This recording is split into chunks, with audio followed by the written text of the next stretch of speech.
कालिकाय नमः। मौलकाली महाकाली सर्वरोग निवारिणी शिवा शक्ति स्वरूपिणी यत्र यत्र स्थितं कुरु। क्ली कालिकाय शांति त्राता सर्वजनम कृपालु। शिव शक्ति तत्वस्थितन चित्त शुद्धि नमोस्तु ते। मौला कालिका हिंदू धर्म में एक देवी रूप है जिनकी पूजा मुख्य रूप से मां काली के स्वरूप में की जाती है। यह देवी का रूप शक्ति, उग्रता और विनाश की शक्ति का प्रतीक मानी जाती है। मौला कालिका के कई मंदिर भारत में स्थित हैं, जिनमें प्रमुख रूप से काली घाट, कोलकाता और अन्य स्थानों पर पूजा होती है। मौला कालिका का शाब्दिक अर्थ है मौल, मूल और कालिका, काली, यानी वह काली जो हर चीज की जड़ या मूल में वास करती है। मौला कालिका के दर्शन और पूजा से भक्तों को सभी प्रकार की बाधाओं और विपत्तियों से मुक्ति मिलती है। यह देवी भक्तों की समस्याओं का समाधान करने में मदद करती है और उन्हें आंतरिक शक्ति का एहसास कराती है। नमस्कार दोस्तों, स्वागत है आपका हमारे चैनल में। अगर आप भी देवी माँ के शक्तिशाली रूपों के बारे में जानने के शौकीन हैं, तो आज हम आपको लेकर चलेंगे एक अद्भुत यात्रा पर। आज हम बात करेंगे मौला कालिका के बारे में, जो माँ काली के एक उग्र और अत्यंत शक्तिशाली रूप के रूप में पूजी जाती है। मौला कालिका का महत्व। कठिन समय में आशीर्वाद। मौला कालिका को संकटों से मुक्ति पाने और सकारात्मक ऊर्जा का आशीर्वाद प्राप्त करने के लिए पूजा जाता है। माँ काली का उग्र रूप। उनका रूप उग्र और विनाशक होता है, जो न केवल बुराई को नष्ट करता है, बल्कि भक्तों को आंतरिक शक्ति भी प्रदान करता है। सभी बुराइयों का नाश। मौला कालिका के दर्शन से व्यक्ति के जीवन की सभी बुराइयां, रोग और नकारात्मक ऊर्जा दूर होती है। माँ काली हिंदू धर्म की प्रमुख देवियों में से एक है, जिनका रूप और पूजा शक्ति, विनाश और सृजन के साथ जुड़ी हुई है। लेकिन आज हम बात करेंगे उनके विशेष रूप मौला कालिका की, जो एक बेहद प्रभावशाली और उग्र रूप में प्रसिद्ध है। मौला कालिका का शाब्दिक अर्थ है वह काली जो मूल या जड़ में वास करती है।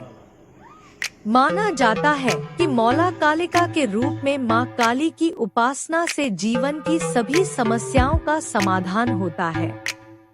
यह रूप विशेष रूप से उनकी शक्ति और उग्रता को दर्शाता है, जो सभी बाधाओं को नष्ट करने की क्षमता रखता है। मौला कालिका के दर्शन से सभी प्रकार के रोग, बुराई और विपत्तियां समाप्त हो जाती हैं। उनके उग्र रूप की पूजा खासकर उन भक्तों द्वारा की जाती है, जो जीवन की जटिलताओं से उबरने और आध्यात्मिक शक्ति प्राप्त करने के लिए मां से आशीर्वाद चाहते हैं। मौला कालिका के पूजा से केवल शारीरिक ही नहीं, बल्कि मानसिक और आंतरिक शुद्धि भी प्राप्त होती है। इस पूजा में विशेष रूप से हेली बीज मंत्र का जाप किया जाता है, जो शक्तियों को जागृत करता है और बुराइयों को समाप्त करता है। मौला कालिका की पूजा मुख्य रूप से उन स्थानों पर होती है जहां पर मां काली की उपासना अत्यधिक महत्व रखती है। इन मंदिरों में लोग अपने जीवन की कठिनाइयों से मुक्ति पाने और मां काली के आशीर्वाद से समृद्धि प्राप्त करने के लिए आते हैं। मौला कालिका के दर्शन से व्यक्ति को न केवल बुराइयों से मुक्ति मिलती है, बल्कि वह अपनी आध्यात्मिक यात्रा में आगे बढ़ता है। मां काली के उग्र रूप में शक्ति और साहस का अद्भुत संगम है, जो भक्तों को जीवन की चुनौतियों का सामना करने की शक्ति देता है। अगर आप भी जीवन की कठिनाइयों से जूझ रहे हैं, तो मां मौला कालिका का पूजन और उनके मंत्र का जाप करने से आपके जीवन में सकारात्मक बदलाव हो सकता है। उनके आशीर्वाद से आप न केवल बाहरी समस्याओं को दूर कर सकते हैं, बल्कि आंतरिक शांति और शक्ति भी प्राप्त कर सकते हैं। मौला कालिका की पूजा से शक्ति और आत्मविश्वास का संचार होता है। उनके उग्र रूप में छिपी होती है निर्बल से निर्बल को भी शक्ति देने की क्षमता। यही कारण है कि लाखों भक्त इस रूप को विशेष रूप से पूजते हैं।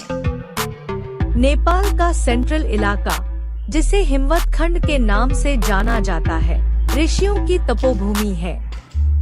यह देवघाट इलाका गंड की प्रांत Gaindakot municipality ward number 1 Nawalparasi east west Mahendra highway पर नारायणी ब्रिज से करीब 4 किलोमीटर उत्तर में है।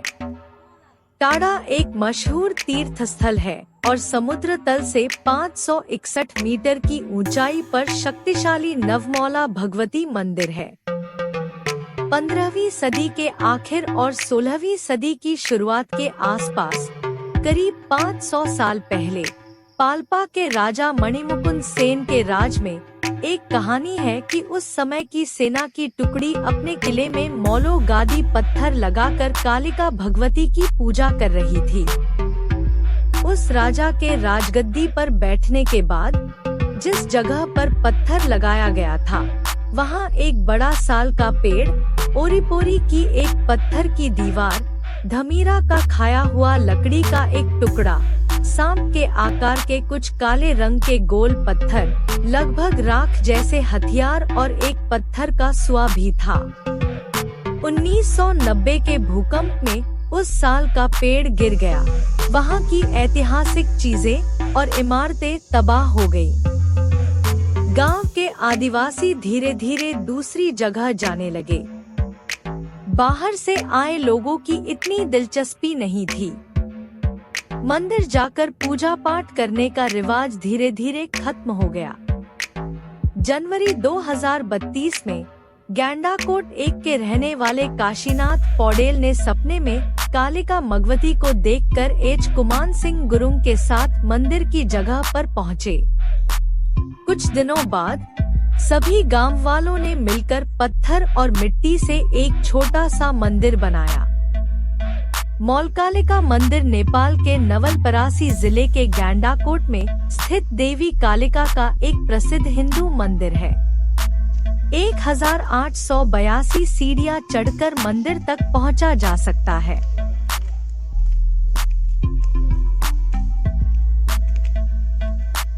यह मंदिर नवलपरासी जिले के गैंडाकोट नगर पालिका में ईस्ट वेस्ट महेंद्र हाईवे पर नारायणी पुल से लगभग 4 किलोमीटर उत्तर में है।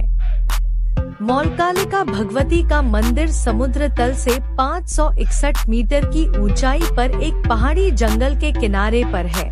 सोर्स नहीं बताया गया। इतिहास के हिसाब से कहा जाता है कि 16वीं सदी में पाल्पा राजा ने देवी कालिका के नाम पर प्रतीक की एक सिंबॉलिक जगह बनाकर पहाड़ का नाम मौला पहाड़ रखा था।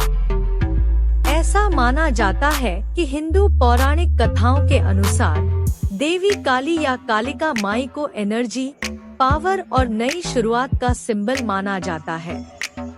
मंदिर को कई बार उसकी असली जगह से दूसरी जगह शिफ्ट किया गया है। ज्यादा विजिटर्स को जगह देने के लिए बेस एरिया को बढ़ाया गया है। मंदिर मैनेजमेंट कमेटी ने हाल ही में जानवरों की बलि पर रोक लगा दी है। मौलकालिका मंदिर के पॉपुलर होने से पहले गैंडाकोट के लोकल लोग कई दशकों से मौलकालिका मंदिर में पूजा करते आ रहे थे। अभी का मंदिर 1990 के दशक में ही बना था। सोर्स नहीं बताया गया। नेपाल और आसपास के देशों से हर साल हजारों धार्मिक भक्त मौलकालिका मंदिर में पूजा करने आते हैं। नेपाल के पूर्व प्रेसिडेंट राम बरन यादव, नेपाल के पूर्व राजा राजकुमार और फाइनेंस मिनिस्टर राम शरण महत और दूसरे बड़े सरकारी अधिकारी मंदिर आ चुके हैं। सोर्स नहीं बताया गया। भारतीय योग गुरु बाबा रामदेव भी 2011 में मंदिर आए थे। सोर्स नहीं बताया गया। नेपाल की पहली महिला प्रेसिडेंट विद्या देवी भंडारी 20 अप्रैल 2016 को मंदिर आई और मंदिर की रहने की जगहों का उद्घाटन किया। सोर्स नहीं बताया गया। पास के गैंडाकोट, नारायणगढ़, भरतपुर और चितवन से रेगुलर टूरिस्ट ठंडी हवा का मजा लेने और जंगल के बड़े बड़े नज़ारे देखने के लिए यहाँ आते हैं। इस एडवेंचरस और रोमांचक सफर का अनुभव करने के लिए धार्मिक भक्त 2000 मीटर लंबी सीढ़ियां चढ़कर मंदिर तक पहुंचते हैं और प्रार्थना करते हैं।